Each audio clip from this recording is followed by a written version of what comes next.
నమస్తే, welcome to 90 with Telangana news. ప్రజాపంద మూడు పార్టీల విలీనం సందర్భంగా 2024 మార్చి 3, 4, 5 తేదీల్లో ఖమ్మంలో జరిగే ఐక్యత మహాసభ పోస్టర్లను ప్రజాపంద నిజామాబాద్ నగర కమిటీ ఆధ్వర్యంలో ఎన్ఆర్ భవన్ కోటగల్లిలో ఆవిష్కరించడం జరిగింది. సందర్భంగా సిపిఐ ప్రజాపంద నగర కార్యదర్శి ఎం సుధాకర్ మాట్లాడుతూ అభివృద్ధి చెందుతున్న దేశ పెట్టుబడిదారి విధానం విసిరేసి సవాళ్లను అధిగమించడానికి కమ్యూనిస్టు విప్లవోద్యమం సైతం మార్పులు తీసుకొచ్చిందని అన్నారు. ఫ్యాసిస్ట్ శక్తులకు వ్యతిరేకంగా పోరాడటానికి దేశవ్యాప్తంగా ఒక శక్తివంతమైన సైద్ధాంతిక, రాజకీయ, ఆర్థిక మరియు సాంస్కృతిక ఉద్యమాన్ని నిర్మించాలన్నారు. ఆ కృషి కొనసాగింపే మూడు పార్టీల ఐక్యత అని తెలిపారు. 14 రాష్ట్రాల్లో వివిధ స్థాయిలో పనిచేసే సిపిఎం, ప్రజాపంద, పిసిసిసి, సిపిఐ, ఆర్ఐ మూడు పార్టీలు కలిసి చర్చించుకుని ఒక అవగాహన ఏర్పరచుకుని ఐక్యం కావాలని నిర్ణయించుకున్నామని అన్నారు. 2024 మార్చి 3న ఖమ్మంలో వేలాది మందితో ప్రజా ప్రదర్శన నిర్వహిస్తున్నామన్నారు. 4, 5 తేదీలో ప్రజా ప్రతినిధుల సభ ఉంటుందన్నారు.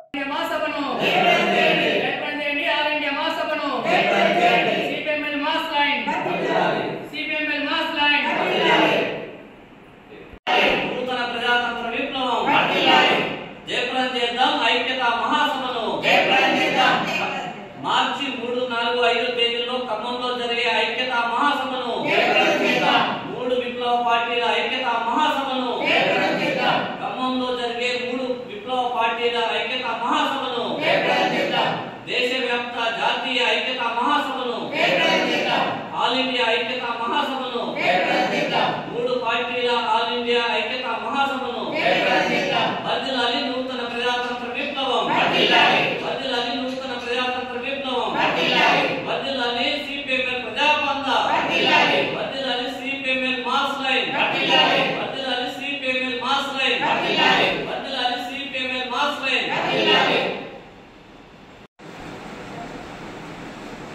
సిపిఐఎంఎల్ ప్రజాపంత మాస్ లైన్ జాతీయ విప్లవ పార్టీ మహాసభకు సంబంధించిన పోస్టర్లను సిపిఐఎంఎల్ ప్రజాపంత నగర కమిటీ ఆధ్వర్యంలో నిజామాబాద్ ఎన్ఆర్ భవన్ కోటగల్లిలో ఆవిష్కరించడం జరిగింది.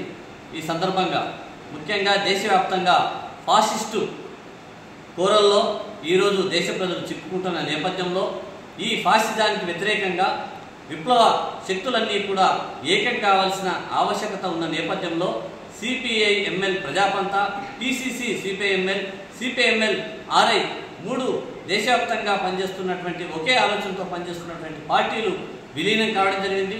ఈ సందర్భంగా ఖమ్మం జిల్లాలో మార్చి 3, 4, 5 తేదీల్లో భారీ బహిరంగ సభను నిర్వహిస్తూ ఉన్నాం. ఈ సభల్ని జయప్రదం చేయాలని చెప్పేసి జిల్లాలోని పార్టీ శ్రేణులను, అదేవిధంగా విప్లవాకాంక్షలను, ప్రజల్ని మేము కోరుతా ఉన్నాం. ముఖ్యంగా మోడీ ప్రభుత్వం గత 10 ఏళ్లుగా దేశంలోని అన్ని రంగాలను మొత్తం నిర్వీర్యం చేస్తూ ఉన్నది. మొత్తం మతత్వ రాజకీయాలు నడుపుతూ కార్పొరేట్ కంపెనీలకు దేశ సంపదని అప్పగించే ప్రయత్నం చేస్తూ ఉన్నది. దీనికి వ్యతిరేకంగా పోరాటంలో విప్లవ పార్టీలు తన పంతాను ఈ మార్క్సిస్టు వెలుగులో మార్చుకోవాల్సిన అవసరం ఉన్నది. ఈ నేపథ్యంలోనే సిపిఎంఎల్ ప్రజాపంత మాస్ లైన్గా ఈరోజు ఏర్పడ్డది. ఈ పరిణామాన్ని విప్లవ శక్తులన్నీ కూడా సంఘీభావం తెలియజేయాలని, తమ సంపూర్ణ మద్దతును తెలియజేయాలని ఈ సందర్భంగా సిపిఎంఎల్ ప్రజాపంత నిజామాబాద్ నగర కమిటీగా మేము కోరుతా ఉన్నాం.